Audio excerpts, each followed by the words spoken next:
नमस्कार दोस्तों, स्वागत है आपका वैद आईसीएस लॉ के यूट्यूब चैनल पर। और आज मैं लाया हूं आप सभी लोगों के लिए एक बहुत महत्वपूर्ण जानकारी। यदि सब कुछ ठीक रहता है और अभियोजन मुख्यालय द्वारा जो भेजा गया प्रस्तावित संशोधन है उसे शासन द्वारा स्वीकार कर लिया जाता है तो बहुत जल्द हो सकता है हमें यूपी एपीओ की वैकेंसीज देखने को मिल जाएं। लंबे समय से वर्ष 2022 के बाद से यूपी में सहायक अभियोजन अधिकारी की परीक्षा नहीं हुई है और इस वक्त जो एक हिंदुस्तान में छपी खबर के आधार पर मानते हुए हम इस सूचना को आपके समक्ष लेकर आए हैं और इसमें स्पष्ट रूप से लिखा है कि सितंबर के महीने में यूपी एपीओ का विज्ञापन आ सकता है, यानी कि यूपी एपीओ का एडवर्टीजमेंट सितंबर में आ सकता है। अब आप ये मान के चलें कि ये सितंबर फर्स्ट वीक भी हो सकता है या सितंबर एंड या लगभग मिड सितंबर के आसपास, 15 सितंबर के आसपास हमें यूपी एपीओ की लगभग 210 वैकेंसीज पहले से ही आयोग के पास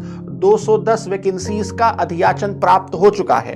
इसका मतलब यह है कि अब तक की पिछली जो 17 वैकेंसी 2019 में आई थी, 69 वैकेंसी 2022 में आई थी और 3 वर्ष बाद 210 वैकेंसीज आ रही हैं, सबसे ज्यादा वैकेंसीज। और इसमें एक खास बात यह है कि इस बार जीएस को थोड़ा सा कम किया गया है। जहां पर जीएस पहले 100 नंबर का होता था उसे 50 अंकों का जोड़ा गया है और प्रारंभिक और मुख्य परीक्षा के पाठ्यक्रम को बदलाव किया गया है। इस बात की संभावना है कि पुराने कानून नहीं पूछे जाएंगे और उनके स्थान पर केवल बीएनएस, बीएनएसएस और बीएसए और साथ ही मुख्य परीक्षा में जितने नए जो 16 माइनर लॉज हैं, जिसमें डाउरी प्रोहिबिशन एक्ट है, जिसमें पॉस्को है, जिसमें आर्म्स एक्ट है, यूपी स्पेसिफिक लॉज हैं, इन सारे कानूनों को जोड़ा जा सकता है। अब यदि अगर ये हो गया तो क्रिमिनल मैनुअल तो हमारे लिए केवल हमें नए लॉज पढ़ने रहेंगे प्रारंभिक परीक्षा में। और जब हम बात करते हैं जो 10 अंकों का संविधान पूछा जाता है उसके लिए महज 5 टॉपिक्स हमारे लिए मोस्ट इंपॉर्टेंट होते हैं, जिसमें fundamental rights, DPSP, fundamental duties, साथ ही उसके साथ ऐसा कोई भी विषय जो भी चर्चा में है। यदि राष्ट्रपति या उपराष्ट्रपति का चुनाव होने वाला है तो हमें उन विषयों को ध्यान देना होगा। तो इस तरीके से यदि हम अपने सिलेबस पर फोकस रहते हैं तो एपीओ की परीक्षा हमारे लिए जे की तुलना में आसान हो जाती है। जैसा कि आप जानते हैं 3 वर्ष का जजमेंट आया था और 3 वर्ष के जजमेंट के बाद बहुत से छात्र मायूस थे, निराश थे कि अब हमें परीक्षा देने के लिए 3 वर्ष का इंतजार करना पड़ेगा।